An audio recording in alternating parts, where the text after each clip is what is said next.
Yo, check it, D to the G. Back again on the 1, 2, 3. Dig your beds like a boss, not mind of the loss. Inherent in the system, organic wisdom. Planting up a huge crew, 6 beds full, true. Letting nature take its course, I've got the force. Smack chemical farming in the face of file for divorce. Of course, I'm overplanted where I'm standing. Yo, seeds, I'll plant ya. I'm the tropical Santa. Welcome back. I'm finally doing this thing that I've wanted to do for a long time. Stirring the swamp water. I'm looking forward to this day. Oh, what a beautiful morning. Oh, what a beautiful... No, this is not actually what I was looking forward to doing. This is just part of it. This is part of my no-grass garden. N.O.G.R.A.S.S. garden, based on a bunch of scientific principles. This is just part of improving the soil. I burned a bunch of biochar, and I am soaking it so we can put it in the beds. But I have some bare root things that need to get planted right now before it starts to warm up. So I'm not going to be able to actually put the biochar in the beds before I plant them. I'm going to have to plant the beds first. Ideally, I would have had this biochar done 2 months ago or something and then throw it in there, but hey, we don't work that way. Let's go look at those beds. It's pretty cool.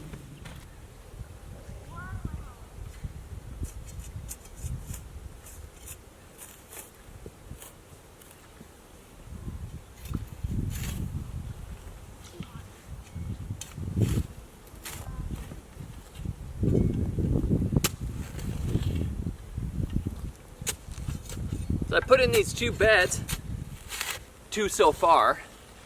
They take some doing to make, till the area, and still the tiller doesn't go as deep as I would like. I could easily broad fork this whole area and make it even happier. But bare root trees don't wait. So I did these 2 beds. They are 4 foot wide by 60 feet long. And they are going to be a similar type of bed to the ones I made down on the island, which you saw from my vertical gardening the permaculture way video middle of last year.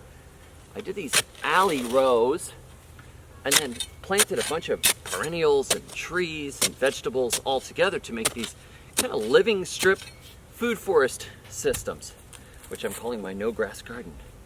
And I've got these bare root trees here. Let's see, what do we have here? Apricot. Got a Yates Apple. And a Granny Smith. Let's put Granny on the end here. Looks good. Put Granny on the end.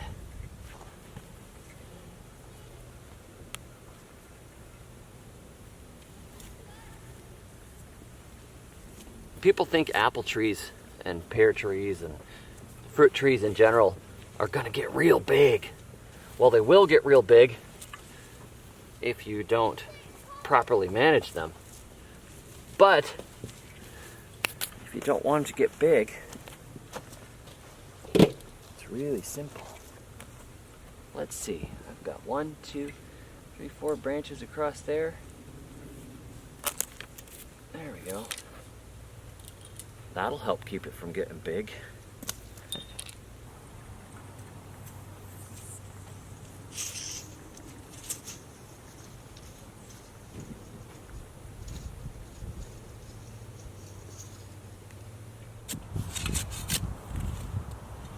I like this shovel with the small head on it because it allows you to cut into the ground very easily compared to a larger head on a shovel.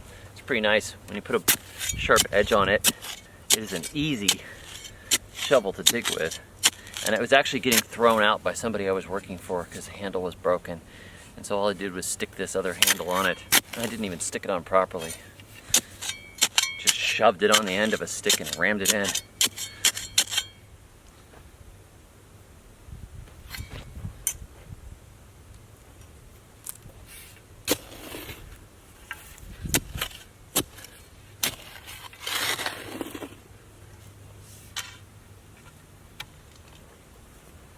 This is a Moore Park apricot. I do not know if it will grow here or not, but we'll find out.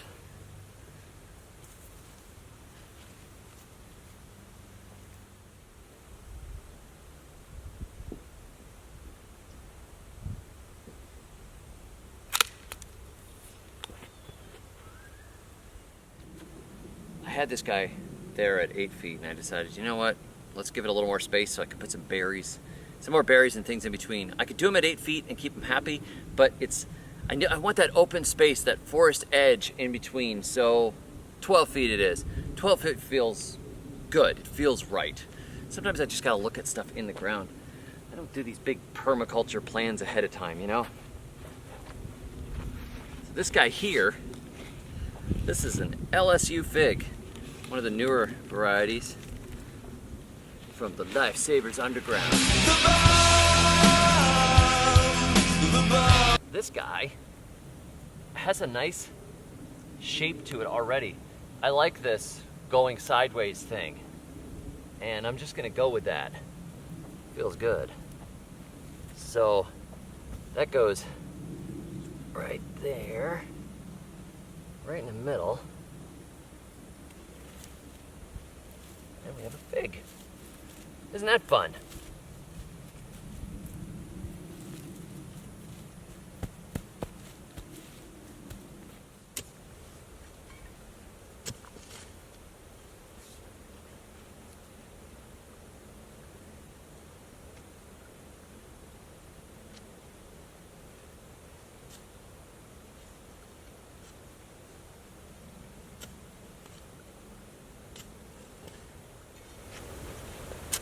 I gotta pick more stuff to stick in here. I think I'll put another apple right there. Then we've got a pollinator for our first one. And then I'll find a peach. That would be good. Yeah, let's do that. My beautiful wife says that I should talk about the turnips that are dotting the ground. Look at all these discarded turnips. Well, those are little ones. Some of them they're kind of getting chewed up. I pulled about 12 pounds of turnips out of the rows, and then I just tilled the section under. The greens and the roots and everything will rot down and feed the soil. There's not really any loss. And I have plenty more turnips behind me. And I've been eating turnips for days now, and I actually still like them. I had them for lunch. Big bunch of turnips. Now the fact that they were loaded with bacon may also have helped. Vegan bacon, you know, made only from vegetable-fed pigs.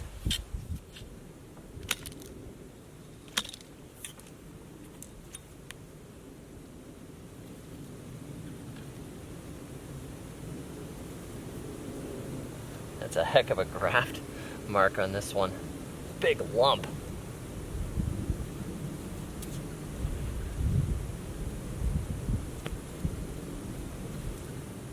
I was initially thinking about making these beds a full 5 foot wide so I could have, you know, more vegetable space on either side, but I didn't like how much trouble it was to reach over, and I made a you know, I spaced it out and I looked at it on the ground and went, nah, that's not gonna work. I don't like that. I'm sticking to my 4 foot. But this time around, I made 3 foot pathways between the beds. Now, I don't like the shape of this top at all. So, it's all going away there. Actually, I need a little more angle on that. It's supposed to be a 45, and I should have a better pair of loppers, like a nice sharp pair of Felcos, but I don't have those. So there we go. And I have a peach. Here it's plant on the end. When you plant fruit trees, most fruit trees that are dormant like this, they hardly know that they've been transplanted.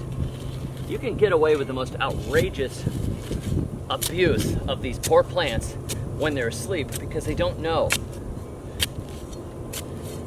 you can take them out, yank them out, make them, take all the dirt off the roots, trim most of the roots away, plant them in the ground, and they do just fine.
Not the best looking peach tree I've seen. This is pretty sad looking. We'll see how it does. But I like the shape of this one already, spread out like this. Let's see how it grows.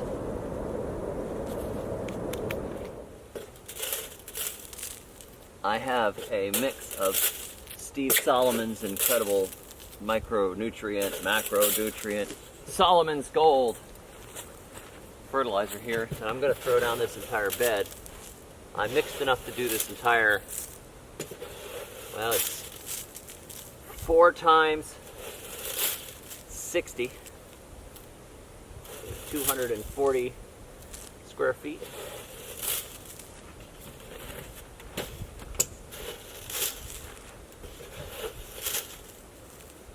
And the kids are going to dig up some manure from our manure mine in the neighbor's yard and get that for me. And that will help with the organic matter content. And then we've got the biochar coming, which will be wonderful as well. This is really bad grit, and it needs help.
So what we have so far, Granny Smith apple. We've got this fall gold raspberry. I doubt that that's really going to do great in Alabama, but I got it from Tractor Supply and we will give it a try. Here's another one we don't know, Moore Park apricot. We'll find out. This is a rabbit eye blueberry, which I know will do well here because they're growing wild in the woods here. This is just a cultivated, improved variety. Then we have this Lsu Fig, which should do fine here, wonderfully. Then we have a gooseberry. We're at the bottom of the range for gooseberries, so we'll see how that does. This is another Tractor Supply find. They're cheap, I just had to try it. Then we have this Yates Apple. we'll see. And this is one of the varieties of blackberries from the University of Arkansas. This is the Ouachita thornless blackberry, which I know will do well here. No problems there. This is an Alberta peach. I grew Alberta when I was in Tennessee, so we'll see how it does here. I've been told it does okay, but the chill hours are a little high, so if we have cold winters, this one will do better. And if we have warm winters, my Florida Kings that I'm planting elsewhere will do well. And then this last experiment here, this is a service berry, also from Tractor Supply, and for $8, well, we'll give it a try and see. But this is just the beginning of this bed. I've got another one right alongside it. So this is just the beginning of this bed. I've got another one alongside it, and we're just putting in the dormant stuff right now, and we'll see what happens as the spring starts. We'll put a bunch of other things in there. We'll get to the soil building side of it and put in some biochar. But this is the first of these two beds, and then we'll go on and attack the next one. But I am out of Steve's mix right now, so that'll be for another day.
These are strawberry starts.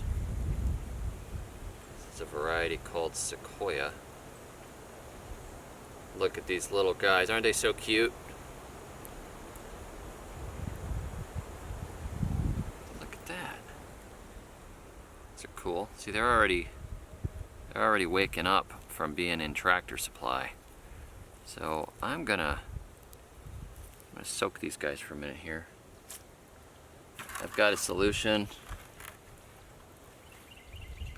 This has got water, and it was just a bucket that I had some biochar I was hauling in, but it's also got fish emulsion mixed in, so they're getting a little fish emulsion on their roots. That looks good. They're already kind of wet. So these guys here, now that I've put some manure on the ground, I'm going to stick a few strawberries in here. Spread these roots out a little bit.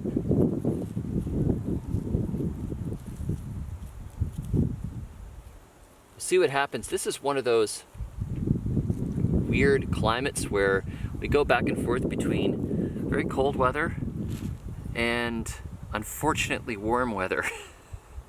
So, I don't know.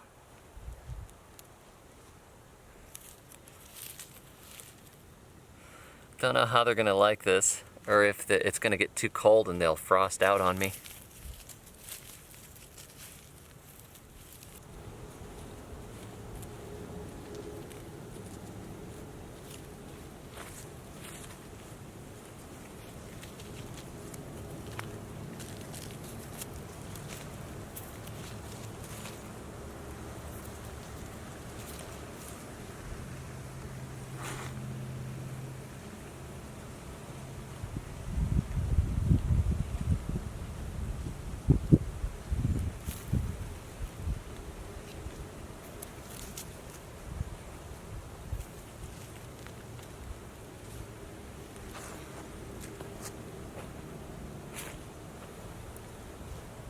Plant them all around our Granny Smith here, and we'll hope that the Granny Smith provides them a little shade later in summer, because they're really going to need that.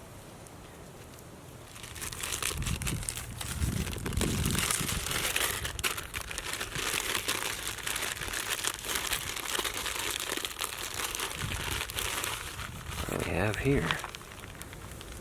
Look at that. They're alive.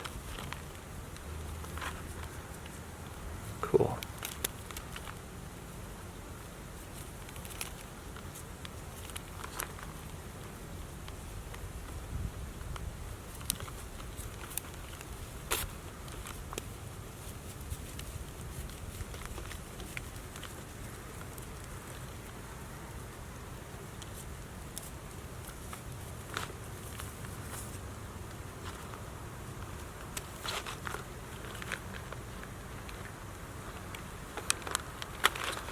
One, two, three, and four. Beautiful.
My landlord came over and said, "Can you plant these?" And he gave me a bag of potatoes that had gotten forgotten. So, yes, I answered, you can plant these. And we will. Why not? This fall gold raspberry right here, I want to give it plenty of space, so I'm not going to stick anything around it right now. I have no idea how big it's going to get or anything, and it's going to be sprawly.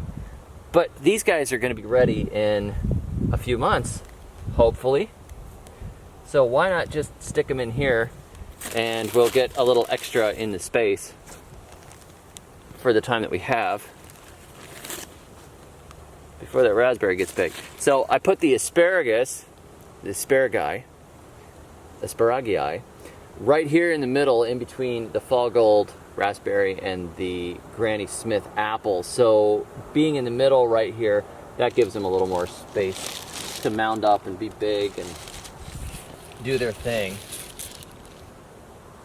These are pretty good looking. I would say the sprout inhibitors were not effective or were not sprayed on these particular grocery store potatoes.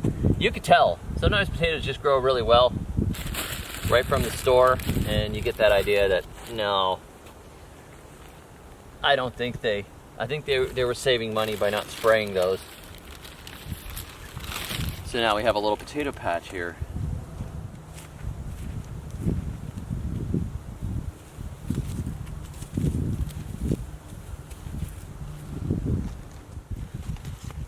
These are white Carolina pine berries, which is a strawberry variety that is white. Kind of cool looking. And we're kind of pushing the zone a little on these. We are zone 8, but we're zone 8B, and it gets hot, and strawberries don't really like it super hot. But we'll see. I mean, it's a $8 experiment. We will plant them here, and I'm going to plant them around this other experiment, this apricot. Don't just plant all the stuff that you know will work. What's the fun in that? Let's plant cloudberries and lingonberries. No, I don't think so. Not here, but we're close. We're on the edge. Oh, look at those. Look at those. It's just so cool. Look, they're already alive. They're growing.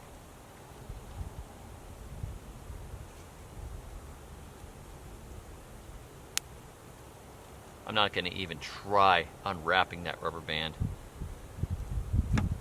All right, guys.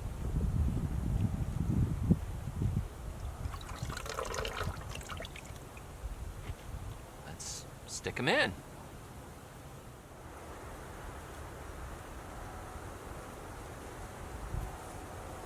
Let's see how they like the sun. They look like albinos going to the beach. Risky.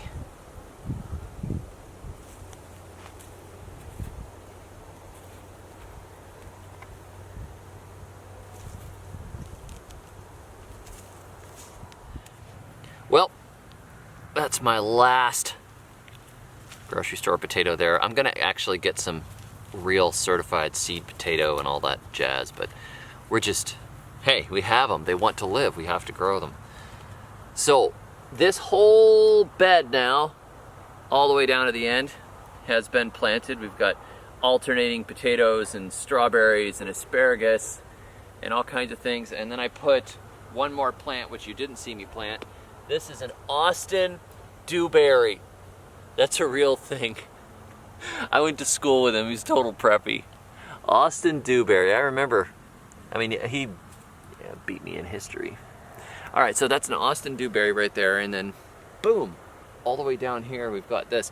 Now, because these trees are gonna get a little taller and bigger, I decided on this next row here, when I get around to planting this is gonna be the berry and vegetable row. So it's gonna be a little shorter, mostly shorter stuff. So I've got some blueberries and blackberries and raspberries already lined up down here with a chase tree at the end to bring in pollinators, and just because they're beautiful, beautiful purple blooms all over them, lots of butterflies and bees, and they're just joyful to look at.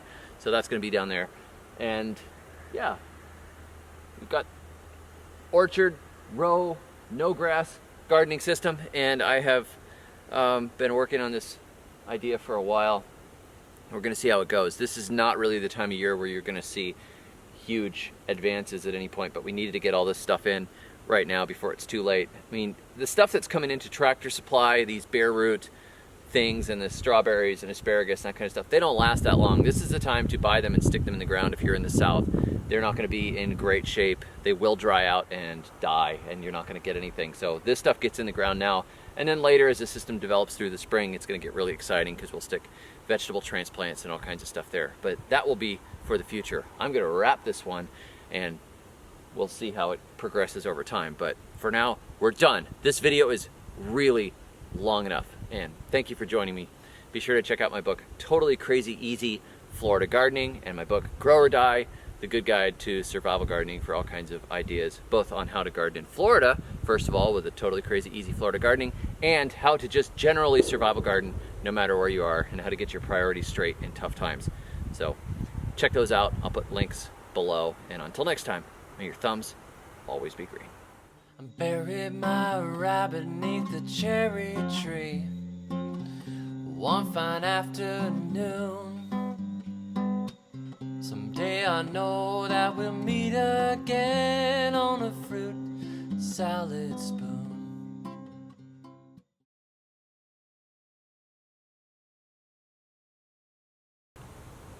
Now, this is not really appropriate to our range necessarily. I mean, it says Zona de Resistencia. Sorry. It says La Altura. No.